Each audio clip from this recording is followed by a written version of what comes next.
দুইটি সংখ্যার সমষ্টি 70 এবং অন্তর্ফল 10 হলে বড় সংখ্যাটি কত? এই ধরনের যখন অঙ্ক আসে আমরা মূল নিয়মটা শিখব। মূল নিয়মটা শিখলে আপনার পরীক্ষাও যেমন কাজে লাগবে, এই পরীক্ষা যেমন কাজে লাগবে, আপনার লিখিত পরীক্ষাও আপনার কিন্তু কাজে লাগবে। তো সুতরাং আমার মনে হয় মূল নিয়মটা শেখাটাই বেটার। তো আমাদের এখানে বলা আছে দুইটি সংখ্যার সমষ্টি, তাহলে আমরা দুইটা সংখ্যা ধরে নিই, যে দুইটি সংখ্যা আমরা মনে মনে ধরে নিলাম যে x এবং আমরা ধরে নিলাম y। তাহলে দুইটি সংখ্যার সমষ্টি তাহলে 70, তাহলে আমরা বলবো x প্লাস y ইকুয়াল হচ্ছে 70 এবং অন্তর্ফল হচ্ছে তো 10, তাহলে x মাইনাস y ইকুয়াল হচ্ছে আমার 10। এখন x এবং y এর মান যদি আমরা বের করি তাহলে কিন্তু আমার কিন্তু অঙ্কটার সমাধান হয়ে যাবে। তাহলে আমরা যদি যোগ করি তাহলে y কি হয়, কাটা যায়, তাহলে 2x এর মান কত আমার এখানে হয় 80। তাহলে x এর মান কত? x এর মান আমরা বুঝতে পারবো 40। তাহলে x এর মান যদি 40 হয় তাহলে y এর মান কত? তাহলে y এর মান আমরা এখানে যদি আমরা y এর মান বসিয়ে দেই যে x প্লাস y, তাহলে x প্লাস y ছিল আমার কত 70। তাহলে আমরা যদি এখন x এর মান যদি আমরা 40 বসাই তাহলে এখানে থাকে y, এখানে থাকে আমার 70, তাহলে y ইকুয়াল কত হবে আমার 30। তাহলে x এর মান 40 এবং y এর মান হলো 30, তাহলে আমাদের বড় সংখ্যাটি কত হবে? তাহলে আমরা বুঝতেই পারতেছি যে এই সংখ্যাটাই হচ্ছে বড় সংখ্যাটি 40, তাহলে এটা উত্তর হবে 40। আমরা এরপরে আরেকটা অঙ্ক করব, এটাও একটা বিশেষ পরীক্ষায় এসেছিল।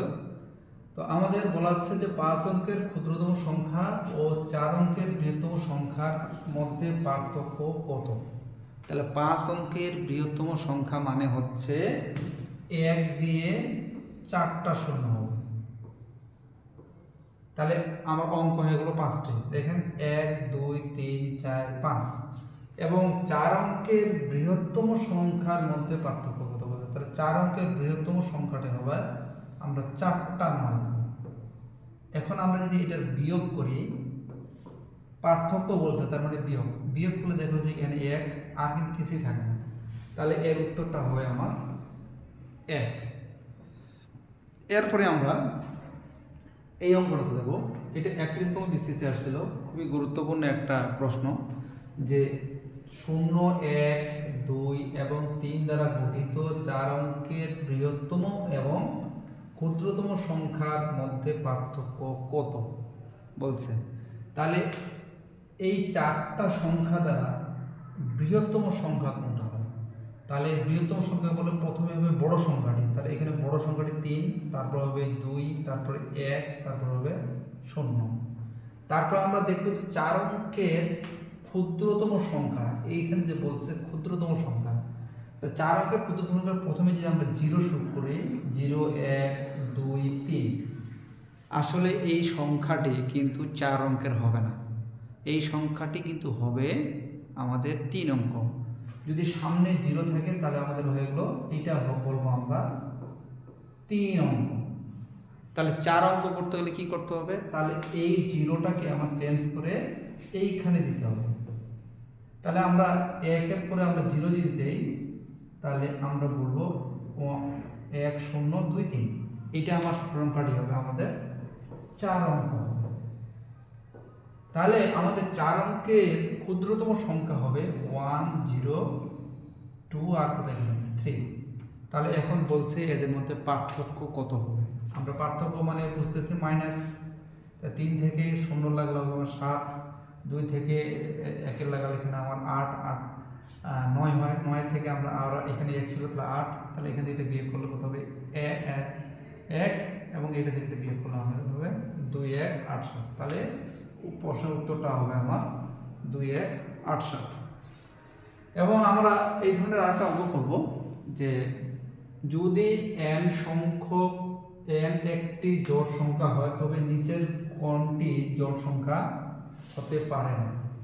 তাহলে n যদি জোড় সংখ্যা হয় তাহলে আমরা n কে আমরা যদি আমরা ধরে নিই 2, যদি আমরা মনে মনে ধরে নিই যে n এর মান 2, তাহলে এইটা কত হবে? তাহলে এইটা হবে আমার কত হবে, তাহলে আমরা দেখতেছি n এর পার স্কয়ার মানে হচ্ছে কি 2 এর পার স্কয়ার, তাহলে এটা হচ্ছে আমার 4।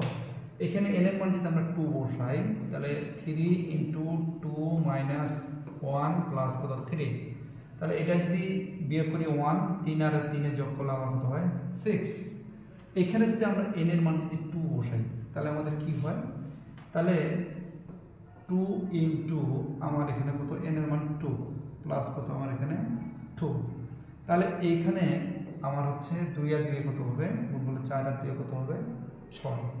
এখানে যদি আমরা 2 বসাই তাহলে আমাদের কত হয় 2 × 2 প্লাস কত আমার 3, তাহলে আমরা যদি যোগ করি এটা 2 আর 2 গুণ করলে 4, 4 এর সাথে 3 যোগ করলে আমার হবে 7। তাহলে প্রশ্নটাতে বলা আছে জোড় সংখ্যা হতে পারে না, তার মানে হচ্ছে এই উত্তরটা হবে তাহলে আমাদের বিজোড় হবে, তাহলে উত্তরটা হবে আমার ঘ। এরপরে আমরা আরেকটা অঙ্ক করবো এরকমই যে x ও y একটি জোড় সংখ্যা হয় তবে নিচের কোনটি বিজোড় সংখ্যা হবে।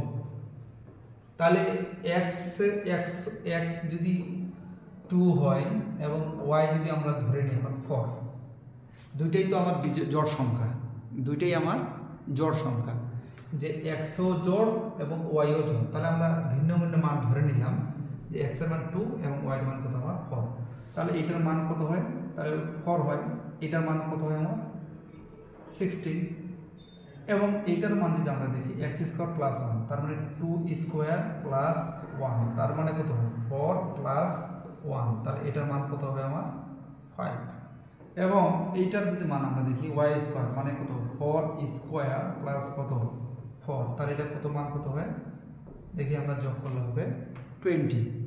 তাহলে আমরা বুঝতেই পারতেছি যে এইটার মান কি হবে আমার জোড় হয়ে গেল। তাহলে এইখানকার মধ্যে বিজোড় কোনটা, তাহলে বিজোড় কিন্তু আমাদের এখানে 5, তাহলে উত্তরটা হবে আমার 5 দেখবো।